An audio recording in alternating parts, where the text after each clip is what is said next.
Hi, I'm Mark. This is my May review for Sagittarius Sun sign and Sagittarius rising. This month we have 3 planets turning retrograde, we have our first eclipse of the year, and we have a couple of tricky aspects that we need to work with. Start off though, Pluto is retrograde in your second house. Now we can still work with the energy when it's retrograde. It turns inward, but we can still work with it and learn the lessons from it. The lesson in the second house is to do with material possessions. You need to work with the compulsive need to have and to hold things. Also to learn respect for what other people have. It's a good time to work with your value system. Then also on the first, Venus makes a conjunction with the Black Moon Lilith, and these two are like twins. They work very well together. This is probably the best aspect the Black Moon can have with Venus. This is in your 6th house, so it's time to have a little bit of fun, a little bit of excitement within your daily routines or your daily work. Also there's opportunities to be had here. There could be relationships to be made or people to encounter who can help you going forward in the future. On the 2nd we have one of those aspects I was talking about, which some astrologers would say was very difficult or very unlucky, but it's not really. It's just that it brings up issues that we'd probably rather not deal with. Now, this is the Sun making a square to Saturn. Saturn's in your 3rd house. Saturn isn't very well placed in the 3rd house. It can bring on bouts of depression or anxiety, so it's not a good place for Saturn to be. The Sun in your 6th house relates to your daily routine, so there could be some issues that come up within your daily routines that you need to deal with. Also on the same day, Neptune makes an aspect to the Black Moon Lilith and Venus.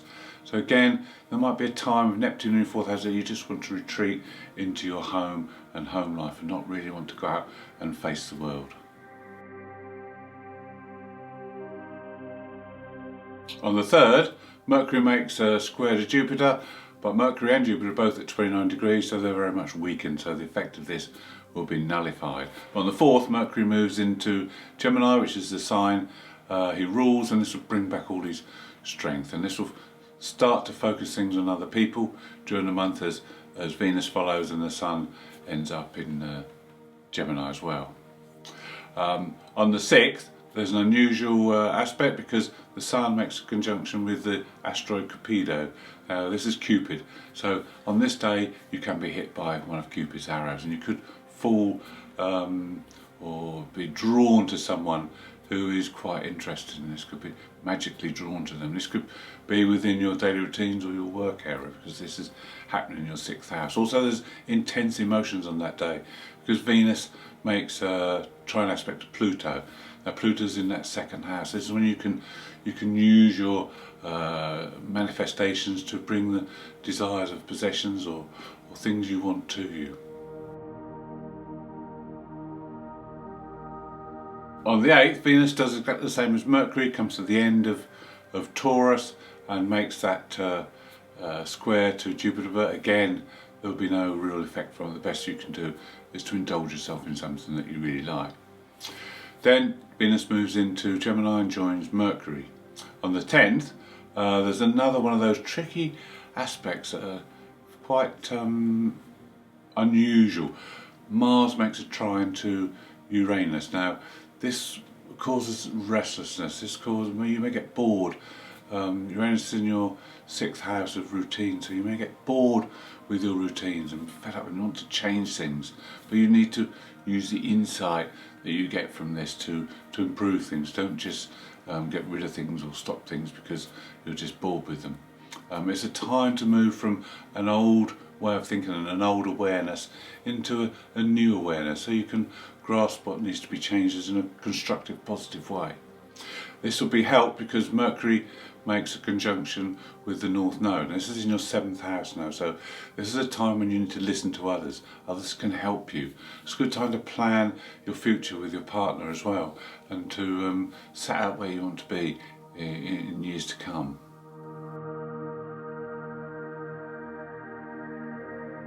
On the 11th we have a new moon.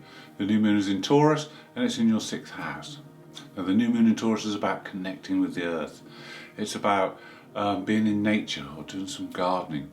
It's about that interconnectedness with Mother Nature. Also Taurus, it's about possessions and money. It's a good time to look at new ways to make money or to increase your possessions. The new moon in the 6th house is about your daily routines.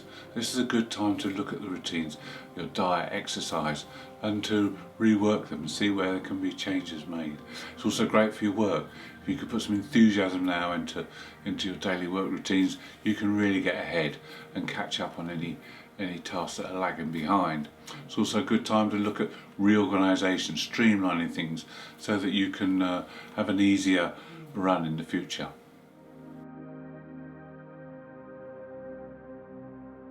On the 12th, the Sun makes a positive aspect to Neptune, so you'll be more compassionate. Sun's in your 6th house of daily routines and work, so within that area you'll be more willing to listen to people, and you'll be more understanding of people, you'll be more want to help them as well. Also around the home area, because Neptune's in that home area, you'll be more understanding, compassionate with people who you live with. There's also an aspect between Mercury and Saturn, which again will help you to be more understanding. Maybe that you even counsel other people in some way to help them overcome things. Then on the 14th, Jupiter moves into Pisces, which is again your 4th house. So it could be some opportunities coming up over the next month to do with the home. Maybe an improvement in the home, or a move coming up that will help you feel more settled.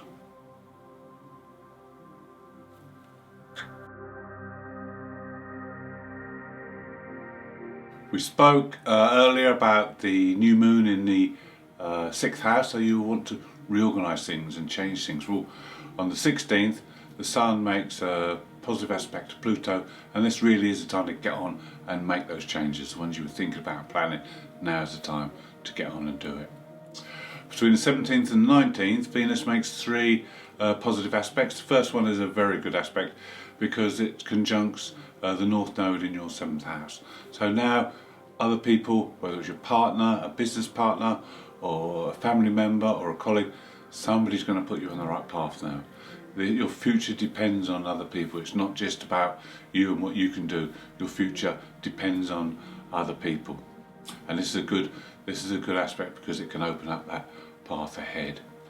Then on the 18th there's an aspect to Chiron. Chiron's in the 5th house of love, so there may be a wound to do with love that you need to heal from the past. Also, it's a good day because you can see the good in everything, and it's a great feeling when you can see beauty everywhere. Then on the 19th there's an aspect to Saturn, so this is a good day for sorting things out again, for organising things, for discussing things, and also planning things. Venus is tempered down a bit by Saturn. There's a bit more responsibility and a duty come into her energy.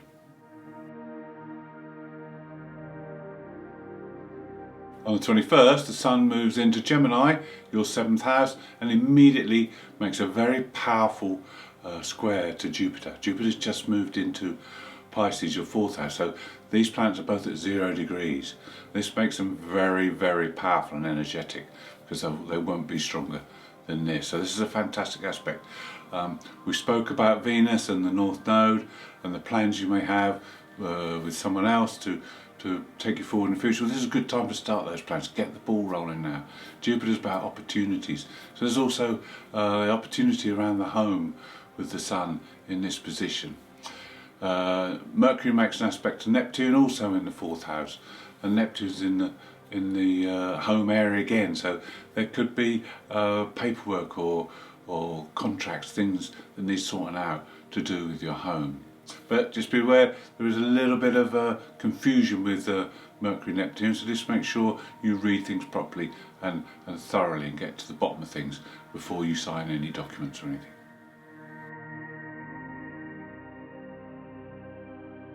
On the 23rd, second planet, Saturn goes retrograde. It's in your 3rd house.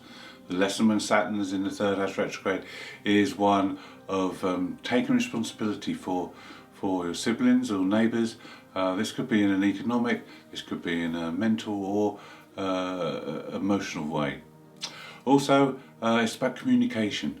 You need to take responsibility of how you communicate and how you deal with people on a day-to-day basis. On the 25th, Neptune and Pallas comes together again in your 4th house. Now this is a good time to solve problems, issues around the home, or when you're in the home. It'll be a better place to be when you need to solve any issues, maybe at work. It's best to do it from home because it'll be a more quiet and peaceful atmosphere. It's also very good for creativity, so if you want to do any decorating or any landscaping around your home, this is a good time to take this on because you'll have the strategy and planning of Pallas along with the imagination and creativity of Neptune. This aspect lasts till the 4th of June, which is great. It's time to get in tune with this energy and do some good with it. But also you need to be careful between the 26th and 29th.